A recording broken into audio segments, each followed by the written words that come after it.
Welcome to another episode of Rediscovering Conservatism, a webcast series that is jointly sponsored by New Direction and Fundación Civismo, where we seek to engage with some of the freshest thinking on the ride across Europe and beyond. And today we are pleased to be joined by a close friend of conservatives in Europe and Euro realists. Yoram Hazony is a world-renowned Israeli author, philosopher, political theorist. Professor Hazony, you are currently the president of the Herzl Institute in Jerusalem, where you are based. You're also the chairman of the Edmund Burke Foundation, which sponsored the second National Conservatism Conference back in February in Rome, just before COVID-19 made a mess of this year. But that was a very interesting event, and a lot of people who will be watching, tuning into this live stream will fondly remember the conversations and the encounters they were able to make in Rome slightly under a year ago. Currently, you're also the host of a very interesting talk show that you've called NatCon Talk. It's a similar series of web conversations similar to these, and we also encourage folks to check those out. But most importantly, and this is where I really would like to focus our conversation today, Professor, your 2018 book, The Virtue of Nationalism, was a worldwide success. It was widely read, widely reviewed across the world. The year after that, it was awarded the Conservative Book of the Year prize by the Intercollegiate Studies Institute. And the reason I'm really happy to host you here is because this interview will be released shortly after your book is being published. A translated edition of your book is being published in French and German. We expect a lot of folks from those two countries to tune into this and hopefully to also read the version of the book in their respective languages. Now, I wanted to maybe take a step right back because your book does a really good job of explaining what nationalism is from a political theory standpoint, what it means as a political ideal, and how it should inform the way that independent nation states relate to one another on the world stage. But if we try to tailor our conversation here to the European context, Europeans have been the European discourse has just tarnished the idea of nationalism. There's just been so much stigma and so many misconceptions appended to it. And I wanted to begin maybe by asking you, why is it so important for Europeans to get reacquainted with what nationalism is as an ideal and how it applies to their politics? Sure. Well, first of all, thank you for having me on the program. I appreciate it, and for all those kind words. And I'm happy to share with you, some of my thoughts on your questions. Look, nationalism is everybody living in a Western country knows nationalism was a very popular political theory in the 19th century. You can argue even much earlier in Britain and Holland and other places in Europe. And since the two world wars, the term nationalism has been kind of ruined. I mean, people are aware that Hitler called himself a nationalist. And in doing that, he succeeded in causing many people to think that to be a nationalist is to be a racialist, a biological imperialist, as the historian of nationalism Anthony Smith put it, and so it's become kind of a consummate evil. This doesn't change the fact that in many countries throughout the world, even to this day, the term nationalist still has its original meaning, which is a political theory that sees the world as governed best when many different nations are able to chart their own course according to their own political traditions and religious traditions. So nationalism in kind of its classical form is a view of the political order that says the best political order that we could hope for would be a world of many independent nations. And that was traditionally opposed to imperialism, which is also an ancient view that suggests that no, on the contrary, the world is governed best if, as much as possible, there's a single rule of law, a single way of doing things under which, as much as possible, all nations are going to be subsumed. And going all the way back to antiquity, the great empires of that we read about in the Bible were in general sent by their gods to go out and conquer the four corners of the earth in order to bring peace and prosperity. And this was the dream of Alexander. This was the dream of the Pax Romana. This was the dream of the Holy Roman Empire.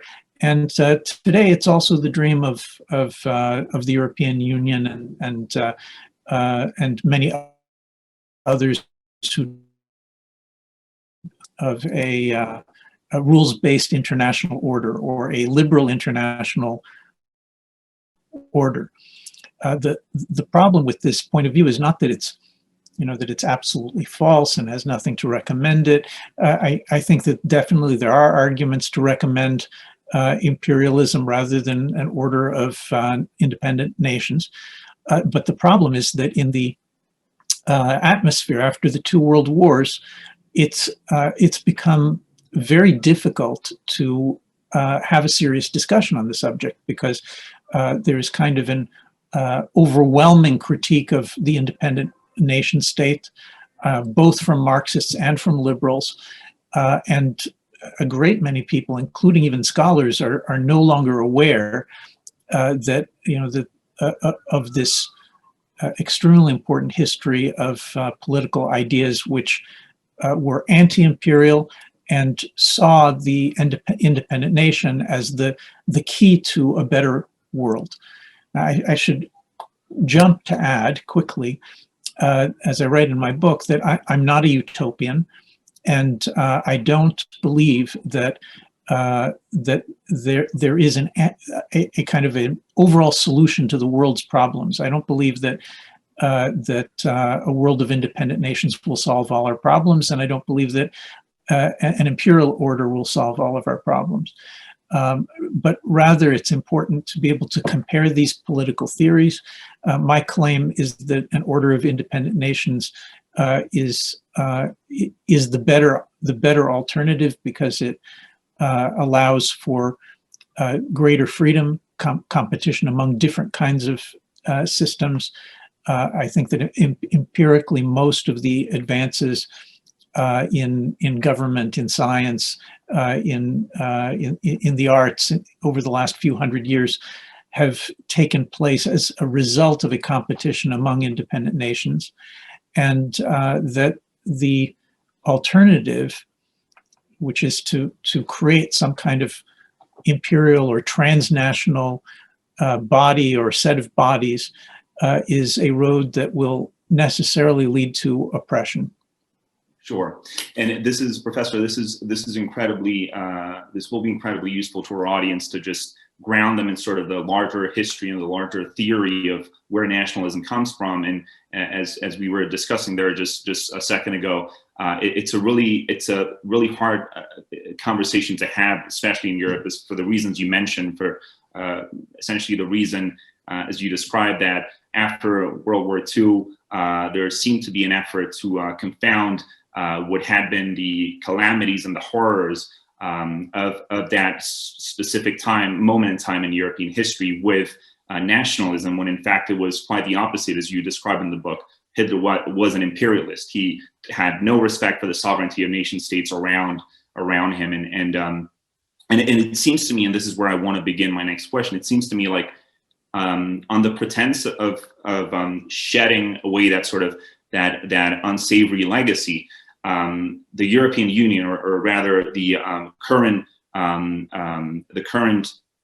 manifestation of European integration, has in fact returned to an imperialist format. And it is so important for our audience to hear the distinction you make here in terms of history, in terms of theory, between a world order of independent nation states and a world order where a single model attempts to rule over nations that remain distinct and historically different. So I want to use that for my next question, because at the conference that you held in Rome in February, many of the people that you gathered were united in a common dislike of the European Union and the current direction it has taken towards this sort of proto-federalist, hyper-liberal union.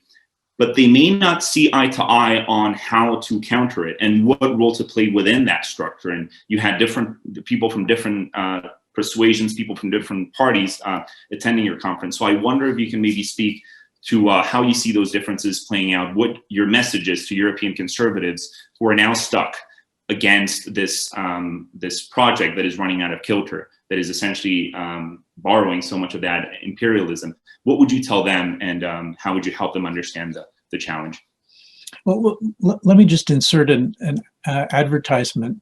You can go to nationalconservatism.org, and you can actually watch the speeches from this and from the Rome conference and the London and Washington conferences that came before it. So I'll summarize my view, but all of the views of the other participants are there as well. I think it's undeniable that European nations have important common interests. Like the most obvious is the security interest, where the democratic nations of Europe do have to concern themselves about potential threat from the East, whether that's Russia or whether it's increasingly China. There are security issues from the Islamic world, which at the moment are being increasingly associated with Erdogan in Turkey, but there are all sorts of security issues to the south, and it would make no sense to say that every nation in Europe needs to be an island without any kind of alliance system to advance the common interests of Europeans. That would be absurd. And you can make you can ask similar questions about a common market. I mean, there are advantages and disadvantages to the common market, but for those of us who are generally in favor of freer economic movement, again, it would be foolish to say that the nations of Europe can't explore or shouldn't explore this kind of interest. But having said that, it's the next step that I find troubling, because having a common defense architecture, or having even a common trade zone, these things do not seem to require, for example, a common currency, which really does work systematically to dismantle the independent nations of Europe and to make them dependent on whoever's controlling the currency, which is, in general, it's going to be Germany as the strongest economy. I don't understand why there needs to be one system of law, one highest court that makes constitutional decisions. I don't understand why legislation should be, in general, as a general matter, should be supranational. Now, the consequences of these things, I think, are clear both to people in Britain who are trying to leave, and in people in other countries. Italians who have had the European Union meddle in determining who their finance minister is, which is just an extraordinary violation of the idea that the Italians are a self-governing people, or the constant efforts to try to discipline Hungary and Poland on issues like immigration, or what's called the rule of law. All of us, of course, favor the rule of law, but that doesn't mean that we necessarily favor the rule of EU law, which is what is being discussed. So if you go back to the fundamental argument that nations are different from one another, they have different experiences, historical experiences, they have different languages, different religions often, and different ways of thinking, different legal systems. The beauty of Europe's history is to a very large extent related to the fact that over many centuries, the nations of Europe, many of them developed as a kind of an independent self-awareness, which was anti-imperial. This includes the British and the Dutch and the French. It includes the Poles and the Hungarians, different peoples at different stages. And this diversity of traditions has meant that Europe is extraordinarily rich in different scientific traditions and different legal traditions. An example that I like to use, that I mention in the book, is that the difference between French rationalism and British empiricism is one of the most famous distinctions, rivalries, really, in the history of philosophy.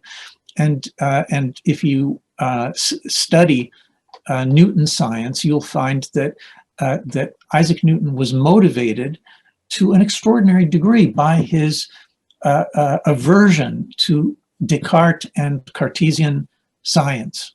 Right, he invented his method as an answer to the French method, and if it hadn't been for this diversity of intellectual cultures and this competition among nations, it's not clear that we ever would have had these astonishing scientific breakthroughs that were the result of the competition. So in general, again, I think that where it's necessary, as with defense and possibly economic cooperation, I would encourage a common policy in Europe. But what's happening now, the never-ending growth of federalism and the abuse of nations that simply want to do things their own way, is very difficult for me to understand. Well, that's incredibly useful, and I really appreciate you giving us your 2 cents on a division that is going to stay with us within a front that we could term Euro-realism or conservative Euro-realism within us, and that's really going to be very useful. And that's a really interesting argument that I found in your book, is the idea that a world order of independent nation states allows for competition, whether that be in terms of legal systems or economic policy, and some of the stuff that you've just described, the arts and science, are also major pieces of why we shouldn't strive to have this sort of uniform, homogeneous space where essentially these national distinctive traits and histories are not allowed to flourish. And I really appreciate you delving into it. And there's another reason that I think this is so important, is because, as you may be aware, whenever someone makes an argument against European federalism from a conservative perspective, generally the counter argument from the Euro federalists is that you're against this whole thing, and you want to reset this thing back to the aftermath of World War II, where there wasn't a common European project. And as you said, there's so many valid grounds for why we should want that level of cooperation on specific issues. You touched on security, obviously some level of economic harmonization, but it's very important for us to have a framework that allows us to make a case for what kind of integration we should want and which we shouldn't. I mean, as you said, we are now beginning to see that the EU is just not interested in voluntary cooperation between sovereign nation states. We have a supranational entity. Sometimes that's the European Commission, sometimes it is the Parliament, but you essentially have institutions that are overweening and that want to impose themselves over the voluntary cooperation of nation states, as we've seen with the cases that you've mentioned, Hungary and Poland, etc. But I wanted to turn maybe to another aspect of your recent work that I think our European audience is also going to find so interesting. Is you obviously spent a lot of time in the United States. You've worked between Israel and America for many years. And American conservatives are themselves going through a lot of intellectual turmoil, right? Trying to figure out what the movement is going to look like in the years to come. And we've seen increasingly talk of, post-liberalism, or that's another big piece of your book, is a critique of the sort of classical liberalism, Lockean liberalism. You argue that sort of went awry. And I wonder if you could explain what exactly is your critique of classical liberalism, and then maybe I'll ask you about how we can apply that to Europe as well. Sure. I'm not a post-liberal, although people call me post-liberal. I don't mind it, but the truth is that I was never a liberal at any point, and so it's a little bit strange to be post. I mean, I grew up in a conservative family, and I was a conservative activist in college, and as far as I understand it, the conservative critique of liberalism hasn't really changed very much. So that critique is something I guess probably many of your listeners are familiar with it. In its most common form, liberalism is a political theory that describes the political order as using a very limited set of terms. The basic terms are individuals who are perfectly free and perfectly equal. That this is the way Locke describes it. There's a universal reason, which is the same for all human beings who, if they only choose to exercise it. And exercising universal reason, all individuals in all times and places are supposed to be able to conclude from the perfect freedom and perfect equality of human beings that no political obligation should ever be incurred except on the basis of consent.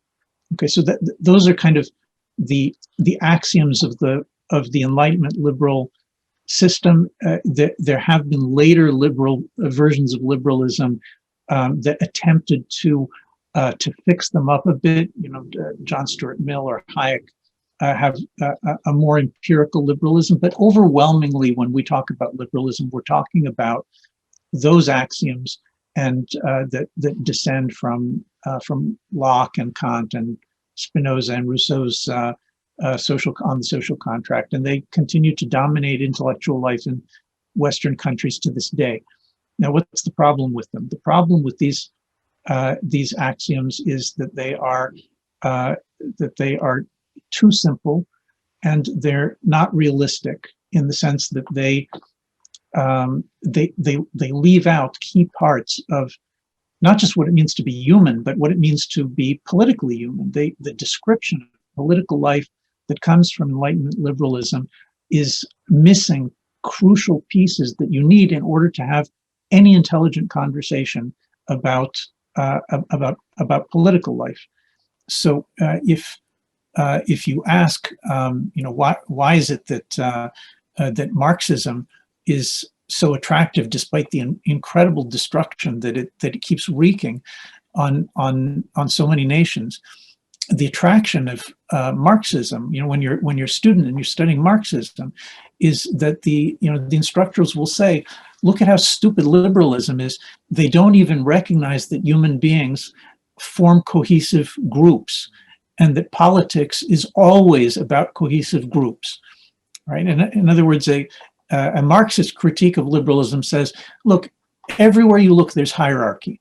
Everywhere. There's no society in the world. Even when you have a conference of libertarians who believe in principle that there should be no hierarchy, there's still hierarchy. There's always hierarchy.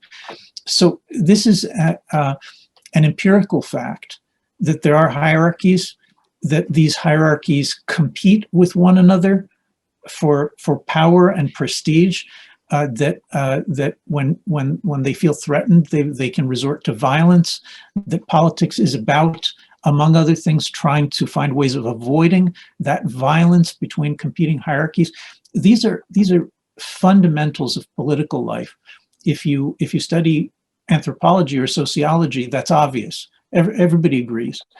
But when it comes to political theory, which is the most influential social science, the one, we learn in high school, to how to think about the individual and the state. And then in college and then in graduate school, they just keep repeating it over and over again. And it just continues to be endless elaboration of individuals, free individuals, equal and consenting, and joining into consenting groups. Now, this empirical fact that liberalism has an insufficient theory, all right, that I'm not saying that equality isn't a value of importance, and I'm not saying that freedom isn't a value of importance. I'm saying that the liberal theory is so impoverished that it's simply false. And so what is needed, and what I try to do in my book, is to bring more empirically oriented political thinkers. There's a long tradition of them. I focus on the Anglo-American tradition, but there are other empirical thinkers across Europe as well. So I'm thinking of John Selden and the Common Lawyers. I'm thinking of Montesquieu, Edmund Burke, Blackstone. Of course, the Scottish empiricists, Hume and Ferguson and Adam Smith, and an important one that people forget is Vattel. All of these are empiricist thinkers. They do not begin with these supposedly self-evident axioms of liberalism, and each of them helps to contribute to something which is, in fact, what you could call post-liberal. I mean, it's a critique and reaction against Enlightenment liberalism.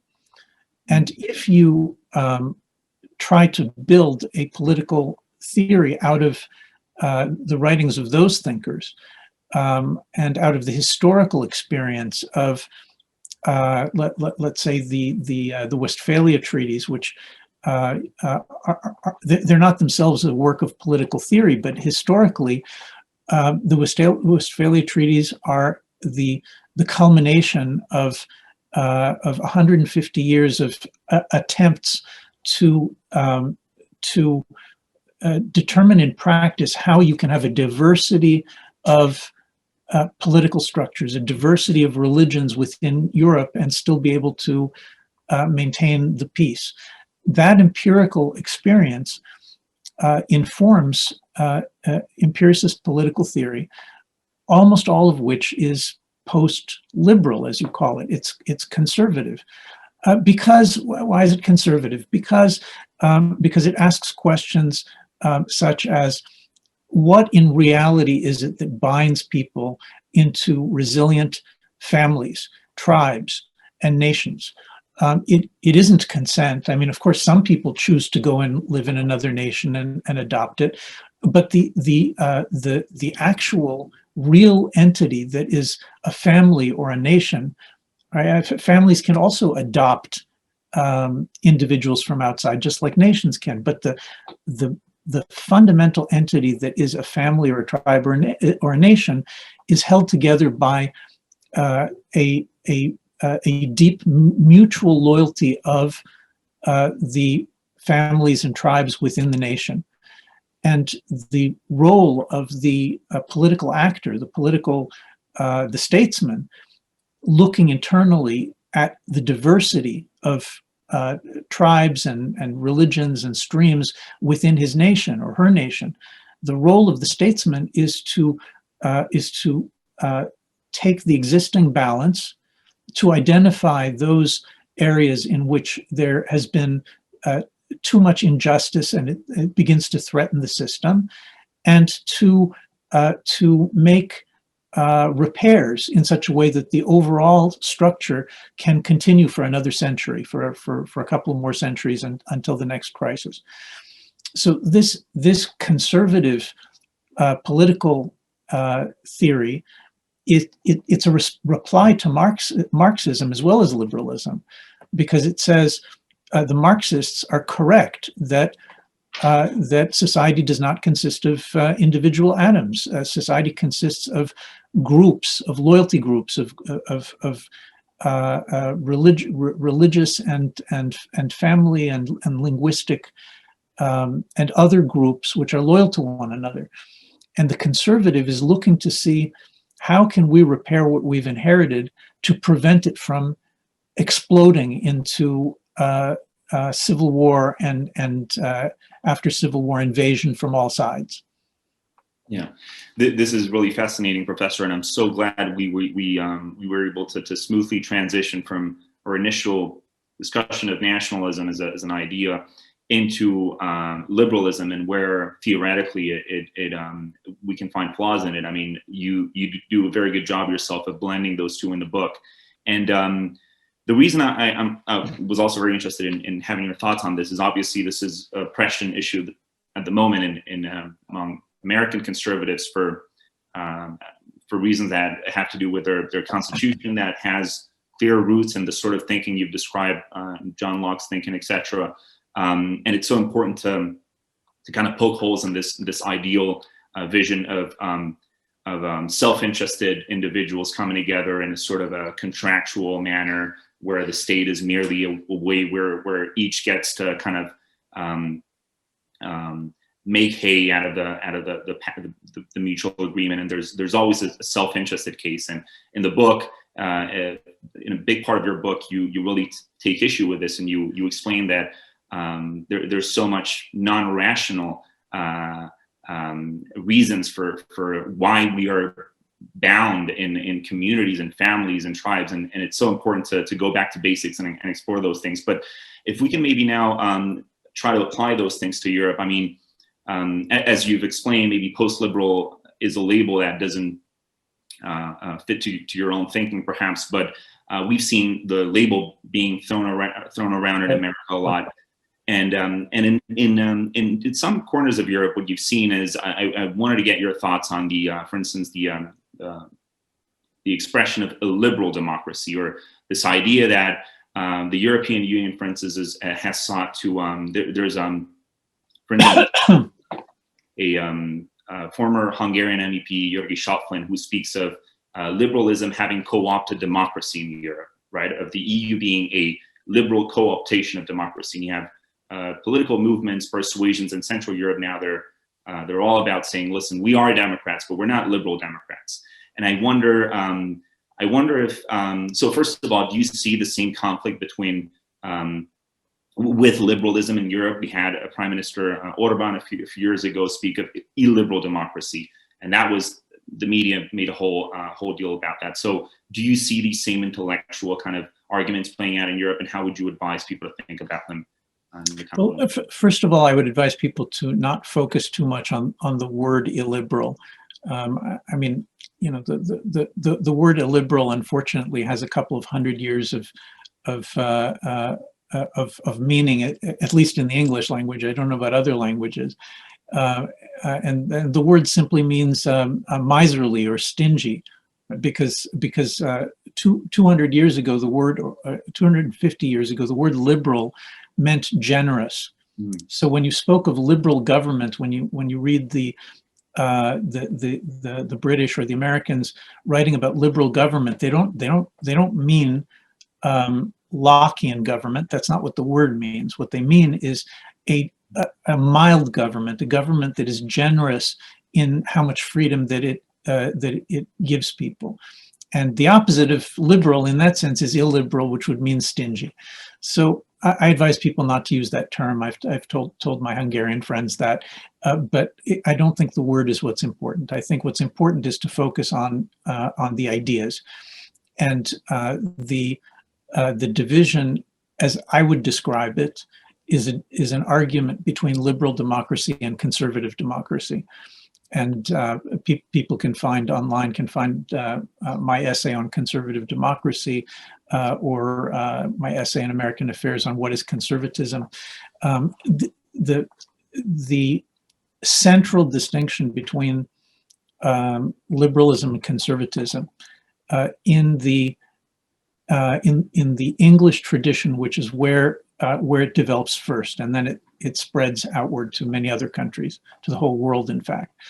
The central difference between liberalism and conservatism is that liberals understand the source of our freedoms to be in our capacity to reason and to construct from nothing, to make an agreement among people who've talked about it, and to construct from nothing a new government, which then will be, something close to the ideal government.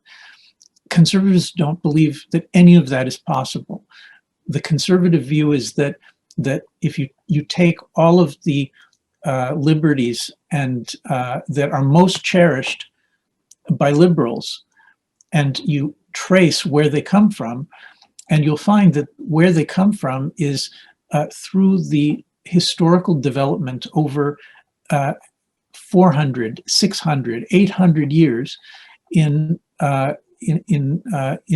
Britain, as by trial and error, very conservative people attempt to gradually improve things and also to restore earlier conditions when they feel that they've made a mistake.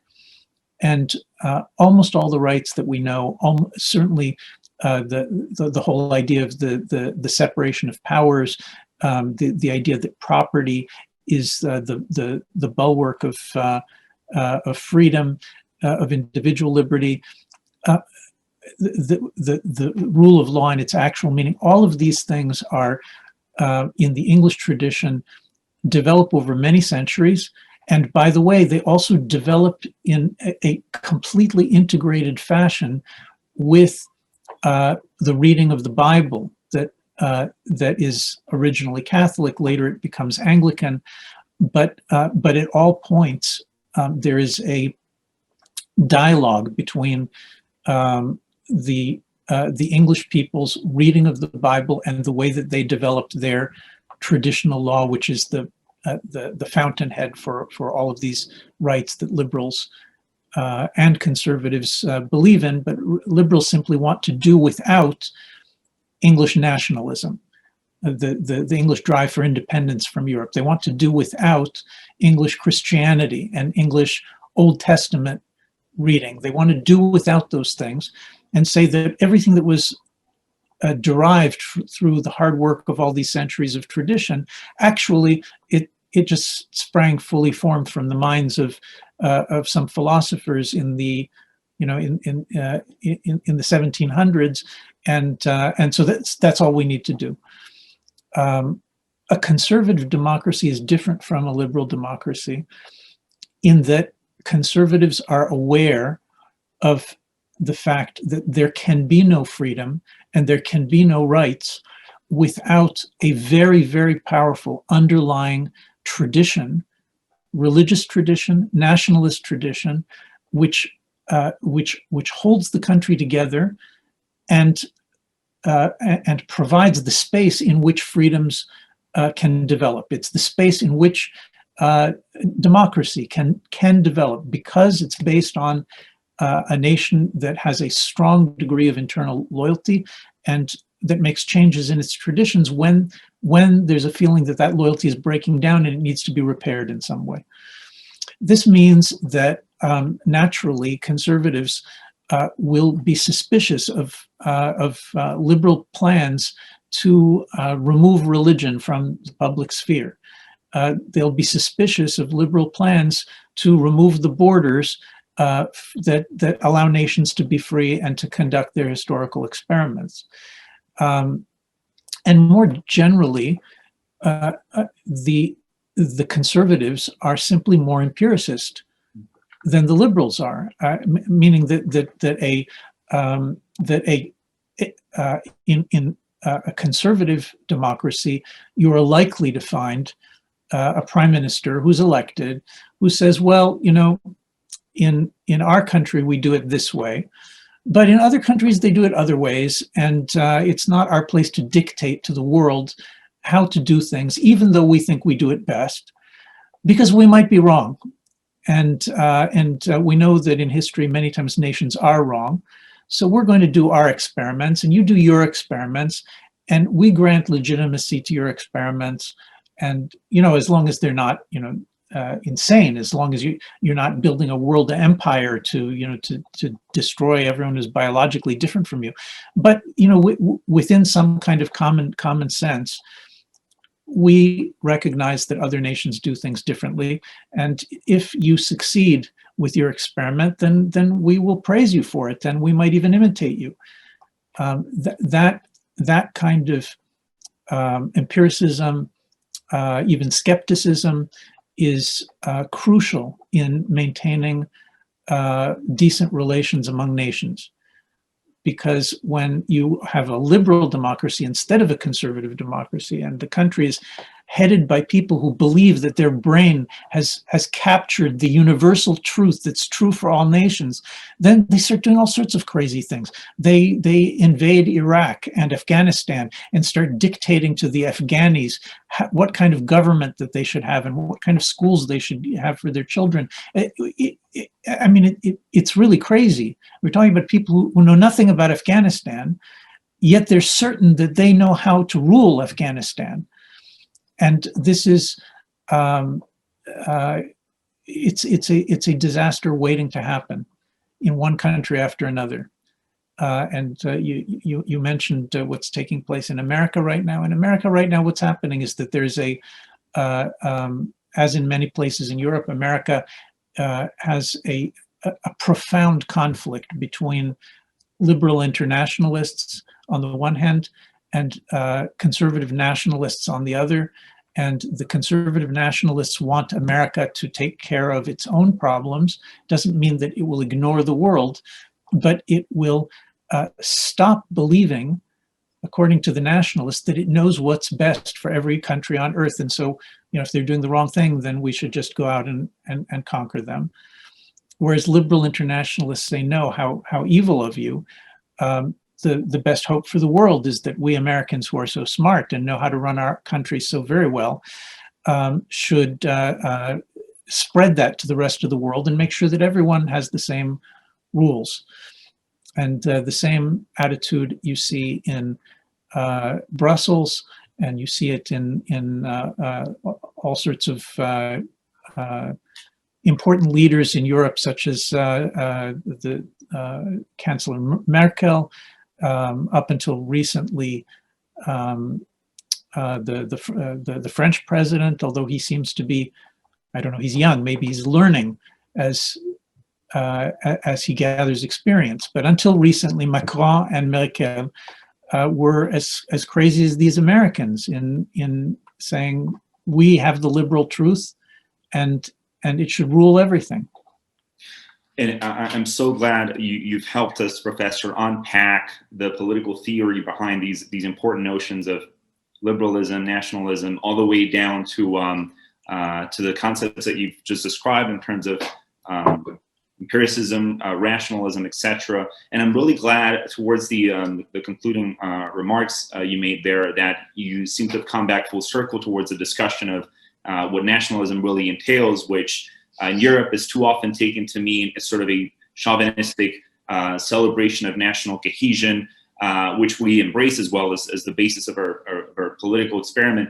But it also means, and this your book makes very clear, that it also means a respect for other people's sovereignty and the idea that we are a world order made up of independent nation states. And I feel like that piece that you've just walked us through there just a minute ago is so important for Europeans to understand, is that as you call it, I believe the expression in your book is the desire to rule ourselves, or the collective right of a free people to rule themselves, is only one side of the coin. The other side of the coin being respecting other nations' right to the same, right?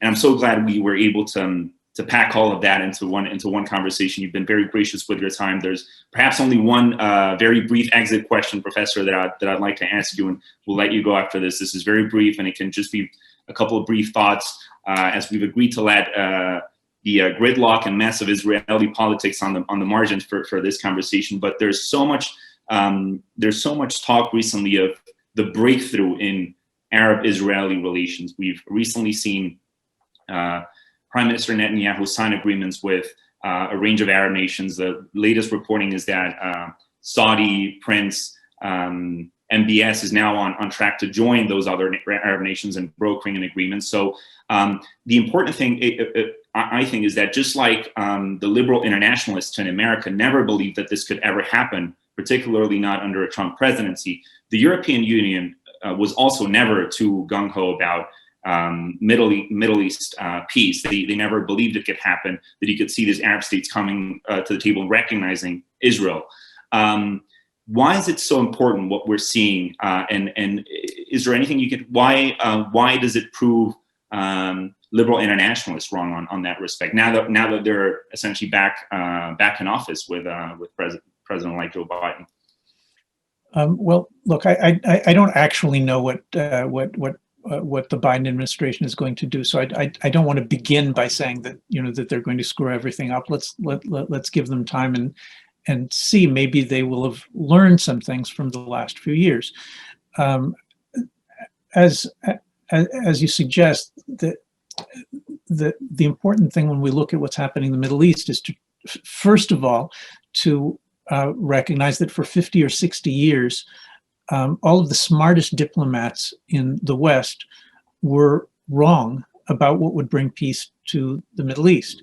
In the last few weeks, for those of you who don't know, the last few weeks, the State of Israel has signed peace agreements with 3 Arab nations, and it appears that there are several more that are being negotiated behind the scenes. And this is, from the perspective of an Israeli, you can't imagine the rejoicing and the enthusiasm here in Israel. Now, of course, we have to give it time. It just happened. We have to give it time and see whether whether it really is what it looks like. So any comments right now are going to be preliminary.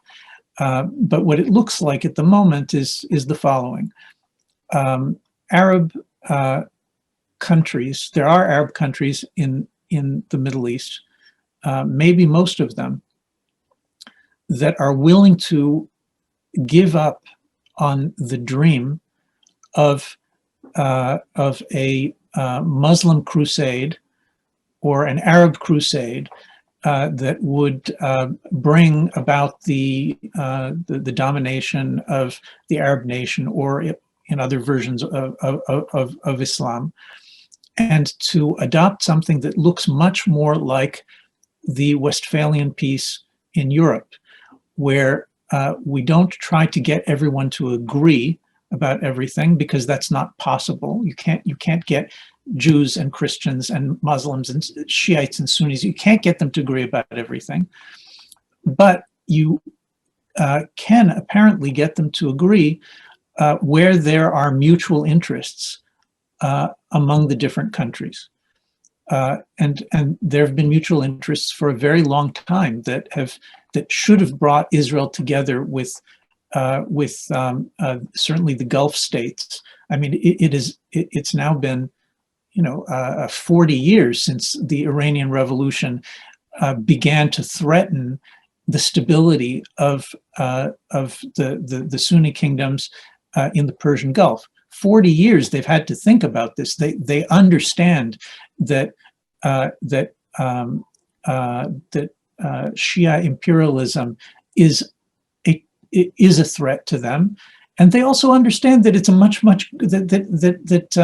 that threat is far more important to them and their peoples and their way of life and whatever they hold dear than Israel. Israel doesn't have imperial aspirations. It's not interested in conquering the Persian Gulf, and so, but it is interested in avoiding the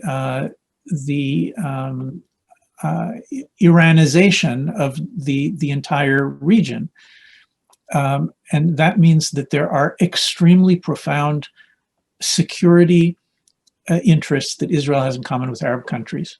And as soon as you start thinking about it, you can also see that closely related are extremely profound economic mutual interests. Israel is a country with limited natural resources, but a great deal of know-how in science and technology, and a huge incentive to improve its standing in the region. And many of these countries have vast wealth and vast natural resources, and can use a collaboration with Israel in terms of science and technology, and in the economic sphere as well as in the military sphere. So the real question is, why did this not happen before? And the answer, you hinted to it, is because of a completely false conception among liberal internationalists. And here I'm including both Republicans and Democrats, right? Both the European social liberals and the European Christian liberals. All of these major political parties, they shared a conception of the Middle East, which said that the Jews and their state are the problem. And I'm talking about people who care for Jews, people who love the state of Israel, feel that they want to help the state of Israel. Many of those were the most guilty in saying the problem is that the Jews are an alien implantation. The Arab world cannot accept them. They are endlessly mortified by their belief that Arab lands were stolen by Israel and by the Zionists, and there is no way to get past that on the basis of mutual interests. We simply have to talk and talk and talk and talk until we agree. And that was, it turns out, that was nonsensical. It never worked, and it was never going to work, because you can't agree. In fact, the opposite. When you share interests, powerful interests with someone, and you work together, then you're able to come to agreement on an empirical basis, because you work together and you see that you can trust one another, then you can come to agreement. But all of that talking, that sitting and talking, decade after decade after decade of negotiating, it's just a fantasy. I want this, I want that. No, but you can't have that because I want this. Got us nothing and nowhere. And I would suggest that, if it turns out that this almost miraculous new peace that's between the Arabs and the Jews in the Middle East, if it turns out that it is as good as what it looks like at the moment, then we should start thinking about how many other attempts in the world Americans and Europeans are making to try to create peace by talking instead of by working together on the basis of actual common interests. Well, that's an incredibly hopeful note to end on, Professor, and I'm really glad you placed European diplomats as well in the sort of the usual suspects, and they've also had a share of guilt in the sort of the liberal internationalist delusion that didn't see this coming and that still doesn't believe it. And we're so happy with what's been happening with these peace agreements. And most of all, thank you so much, Professor, for your time. We'll just remind folks that The Virtue of Nationalism was initially published in 2018, but it just came out in French and German, so that folks can head over to their local bookstores or online and get a copy. And thank you so much, Professor, for being with us today. Thank you very much. God bless you. God bless you. Take care.